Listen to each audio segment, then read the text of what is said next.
रायगड, महाराष्ट्रासह देश विदेशातील ताज्या बातम्या पाहण्यासाठी मॅक्स इंडिया लाईव्ह चॅनलला सबस्क्राईब करा आणि बेल आयकॉन दाबायला विसरू नका.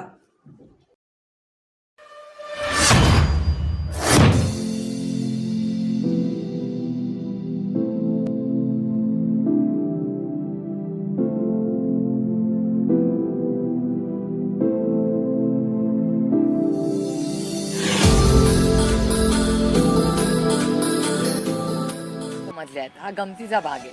म्हणजे भारतीय जनता पक्षाचा मॅनिफेस्टो तुम्ही काढला आणि इंडिया अलायन्स आणि काँग्रेसने केलेला मॅनिफेस्टो यातलं सगळ्यात मोठं उदाहरण म्हणजे एंजल टॅक्स.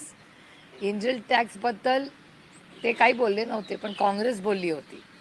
त्याच्यामुळे अनेक अशा गोष्टी ज्या आहेत किंवा जी न्याय नावाची जी स्कीम इंडिया अलायन्स आणि काँग्रेसनी रेकमेंड केली होती, त्याचंच डुप्लिकेशन म्हणा, रेप्लिकेशन म्हणा, हे या बजेटमध्ये आलेलं आहे. आणि ह्या सगळ्या बजेटमध्ये अनेक गोष्टी झालेल्या ज्याच्यावर मी सविस्तर उद्या हाऊसमध्ये बोलणारच आहे.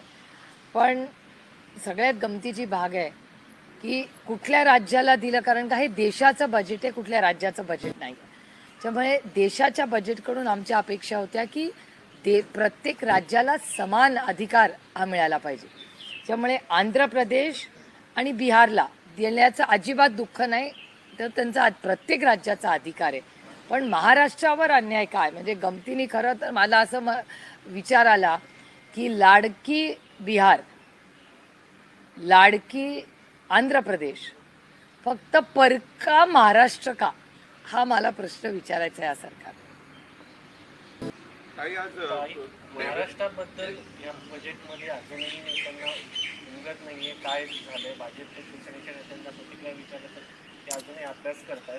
काय नक्की झालंय? अजून रेल्वेचे प्रेस नोट पण नाही, जे त्यांनी वाचलं, म्हणजे आम्ही लक्ष देऊन कान देऊन सगळ्या नोट्स करत होत्या, त्यामुळे माझं उद्याचं भाषण पण तयार आहे त्यांचं हे ऐकलं. त्याच्यामुळे अजून अभ्यास इमिजिएटली जो आम्ही आत्ता जे बोलतोय ते साधारणपणे जे मोठा ऐकण्याला, म्हणजे आंध्र प्रदेश आणि बिहार या दोघांनाही जे काय दिलं त्याचं अजिबात दुःख नाही, त्याचं स्वागतच खरं. पण हे देशाचं बजेट आहे, दोन राज्यांचं बजेट नाही. म्हणजे खुर्ची वाचवण्यासाठी आणि सत्ता टिकवण्यासाठी किती गोष्टी आहेत. म्हणजे मी तुम्हाला एक उदाहरण देते आंध्र प्रदेशचं. आता ज्या नायडूजींनी ह्याच गोष्टी 14मध्ये मागितल्या होत्या, तेव्हा या सरकारने दिल्या नाही, त्या बरोबर आत्ता दिल्या त्यांनी. म्हणजे ह्याच गोष्टी ते 8-10 वर्ष टू लिटल टू लेट. म्हणजे जेव्हा ह्याचं क्रेडिट खरं तर जे आंध्र प्रदेश आणि बिहारला मिळालं ना, ह्याचं क्रेडिट भारताच्या मायबाप जनतेनी किती वर्ष, जेव्हा 300 होते तेव्हा हीच चंद्राबाबूंची मागणी होती. तेव्हा भारतीय जनता पक्षाला वाटलं नाही की आंध्र प्रदेशची मदत करावी, बिहारची मदत करावी. जेव्हा 300वरनं 240वर आले तेव्हा त्यांना ही राज्य दिसायला लागली आणि प्रश्न समजायला लागले.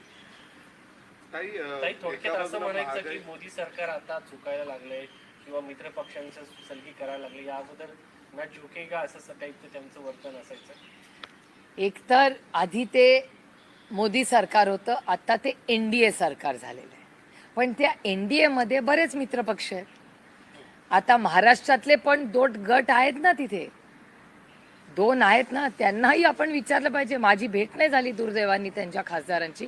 मलाही प्रश्न पडलाय की 2 राज्यांना मित्रपक्षात तुम्ही नाव देता, मग महाराष्ट्राने असं काय केलं की महाराष्ट्रातल्या दोन्ही मित्र पक्षांना त्यांच्या पदरात पडलं नाही, म्हणजे महाराष्ट्राच्या पदरात काहीच पडलं नाही. महाराष्ट्राच्या विधानसभा निवडणुकीत पराभव होईल हे समोर दिसत असल्यामुळेच निधी दिलेला नाही का? मग महाराष्ट्राच्या वाटेला काय दिलं नाही? ह्याचा हे बघा, हे देशाचं बजेट आहे.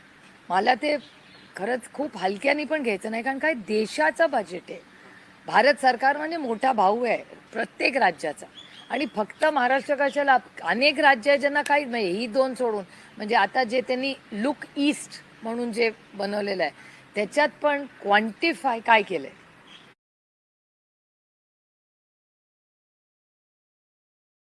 नुसतं असं म्हणून चालणार नाही. म्हणजे मी पुन्हा सांगते, आपली लाडकी बिहार, आपलं लाडकं आंध्र प्रदेश, महाराष्ट्र आंध्र प्रदेश, महाराष्ट्र फक्त परका आणि बाकी राज्य परके.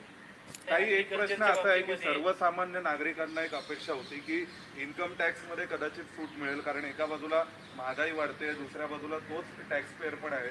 तर जो सर्वसामान्य टॅक्स पेअर आहे किंबहुना एक प्रकारे जो सरकारची देशाची तिजोरी भरणारा सर्वसामान्य नागरिक आहे, त्याच्या अपेक्षा भंग झालेल्या आहे असं तुम्हाला वाटतं? काहीच टॅक्स रिफॉर्म्स नाही आहेत, काहीच नाही. फक्त फॉरेन कंपनीचा कॉर्पोरेट टॅक्स जो 30 होता तो 25% आलाय. एंजल टॅक्स कमी केला.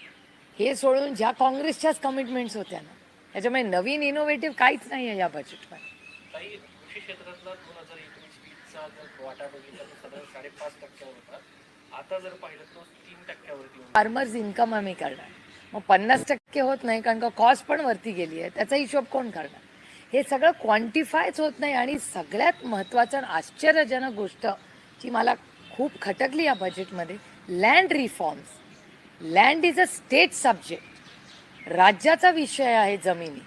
त्याच्यावर हा कोऑपरेटिव्ह फेडरलिझम, ज्याच्याबद्दल जेव्हा अरुणजी हयात होते तेव्हा सातत्याने, जेव्हा अर्थमंत्री होते तेव्हा कोऑपरेटिव्ह फेडरलिझम हा अरुणजींचा अतिशय लाडका शब्द होता. मग त्या कोऑपरेटिव्ह फेडरलिझमचं काय झालं? अनेक ते जे निर्मलाजी जे म्हणाल्या की आम्ही सगळे लँड रेकॉर्ड्स जे आहेत त्याचं डिजिटलायझेशन करतोय, हे सगळीच राज्य करतायत. कुणाचंही सरकार असतं तरी ते काम होते. आणि land is a state subject. मग राज्याच्या विषयामध्ये केंद्र सरकार का जात आहे? This is going in to insulting, hurting cooperative federalism. ह्याच्यावर मी बोलणार आहे उद्या सविस्तर. काही प्रकाश आंबेडकरांनी एक ट्विट केलंय, त्याच्यामध्ये पवार साहेबांना म्हटलंय की आरक्षण बचाव रॅलीला आमच्यासोबत सहभागी व्हा.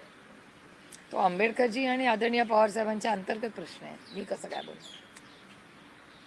काही बजेटरी अलोकेशन मध्ये आणखीन एक जर यावेळेस पाहिलं तर वेलफेअर स्कीम्सच्या बाबतीत कुठल्याच प्रकारची घोषणा वाढवण्याबाबत दिसत नाही. म्हणजे पूर्वी दरवेळी जेव्हा सरकारचं बजेट यायचं तेव्हा अमुक अनुदानाची योजना किंवा सानुग्रह अनुदानाची योजना, मग त्यात दरवर्षी वाढ व्हायची. यावर्षी वाढ दिसत नाहीये, का असं झालं तुम्हाला काय? नाही, त्यांनी काही वेलफेअर स्कीम्स घेतलेल्या आहेत ज्या राज्यांच्याच कॉपी आहेत. म्हणजे तामिळनाडू आणि महाराष्ट्राच्या ज्या 1-2 स्कीम्स आहेत त्याच त्यांनी इथे घेतलेल्या आहेत. जे न्याय स्कीम जी काँग्रेसची होती तीच बरीचशी त्यांनी आज इथे कॉपी अँड पेस्ट करायचा प्रयत्न केलेला आहे आजच्या त्यांच्या सगळ्या. महायुतीमध्ये ताई मुख्यमंत्री पदावरून अनेक दावे प्रतिदावे केले जात आहेत. आज संजय राऊत यांनी एक दावा केला की महायुतीमध्ये 7 मुख्यमंत्री आहेत, 3 राज्यात आहेत, 2 वेटिंगवर दिल्लीत आहेत आणि 2 वेटिंगला महाराष्ट्रात आहेत. त्याच्यावर शिंदे गटातल्या खासदारांनी अशी टीका केली, महायुतीकडे 7 असले तर महाविकास आघाडीकडे 77 मुख्यमंत्री आहेत. आमच्याकडे टॅलेंटची कमतरताच नाही आहे. एक तर या देशात टॅलेंटची कमतरता नाही, अशा कुठल्याही गैरसमजात कोणी राहू नये. अहो, पोरं जगतात तो आईशिवाय. त्याच्यामुळे कोणीही टॅलेंटच्या कमतरतेत या देशामध्ये कधी तो चालेल. खूप टॅलेंटेड अर्थातच कोणी तुम्हाला सांगितलं की हाच मुख्यमंत्री म्हणून होऊ शकतो? या देशात टॅलेंटची कमतरता कुठल्याच जबाबदारीत नाही. ना माझ्या, ना तुमच्या, ना तुमच्या कॅमेरामॅनच्या. सगळे टॅलेंटेड खूप लोक आहेत या देशात. आता नीटचं हे चाललंय, त्याच्यामुळे आम्ही वाट बघतोय. त्याची तारीख उद्या असेल. देवेंद्रजींची काय चूक? ससून मधला एक भोंगळ कारभार समोर आलाय. आणखीन एक व्हायला पाहिजे. तिथले डॉक्टर जे आहेत ते बेवारस रुग्णांच्यावर उपचार करून रात्रीच्या वेळा त्यांना निर्जन स्थळी सोडून येत असल्याचा एक व्हिडिओ समोर आलेला आहे. ससून आणि महाराष्ट्र सरकार म्हणजे ड्रग्ज असू दे किंवा तुम्ही जे आता बोलताय ते असू दे, हे महाराष्ट्राचं ट्रिपल इंजिनचा खोक्याचं जे सरकार आहे हे कम्प्लिटली नॉन सिरियस आहे. त्यांना फक्त इन्फ्रास्ट्रक्चर प्रोजेक्ट्स आणि कॉन्ट्रॅक्ट्समध्येच इंटरेस्ट असतो. सर्वसामान्य मायबाप जनतेची सेवा करण्यासाठी त्यांना अजिबात वेळ नाही किंवा त्याच्यात इंटरेस्ट पण नाही. आणि तुम्हाला माहिती आहे, म्हणजे आजकाल जे राज्यात होत नाही ते आमच्या पुणे जिल्ह्यात होतं अखंड. म्हणजे मला इतक्या वेदना होतात की ज्या भागातून आम्ही ज्या आपल्या महाराष्ट्राला एक आदर्श राज्य म्हणून देश बघतो, त्याच्यात पुणे म्हणजे शिक्षणाचं माहेरघर. सगळ्यात जास्त क्राईम पुण्यामध्ये, ॲक्सिडेंट्स पुण्यामध्ये, ससूनच्या सगळे घोटाळे पुण्यामध्ये, सगळं पुण्यातच कसं काय होतं? हे दुर्दैव आहे की पुण्याचं इतकं चांगलं नाव, एक सुसंस्कृत शहर म्हणून त्याच्या पूर्ण गेल्या काही महिन्यांमध्ये अतिशय वाईट घटना घडत आहेत पुण्यामध्ये. तानाजी सावंतचा एक आणखी घोटाळा समोर आलाय, ज्या ठिकाणी सरकारी सुरक्षा रक्षक होते त्या ठिकाणी स्वतःचे खासगी कॉन्ट्रॅक्टर भरले, त्याच्यामध्ये काही शेकडो कोटींचा घोटाळा आहे. या अगोदर धरण खेकड्याने फोडलं असं सांगितलं होतं, आता हा नवीन घोटाळा. मला काय आश्चर्य वाटत नाही हो. हे म्हणजे मी सगळ्या डॉक्टरांची हात जोडून माफी मागून हे म्हणते की हे MBBS सरकार, MBBS आहे हे सरकार म्हणजे.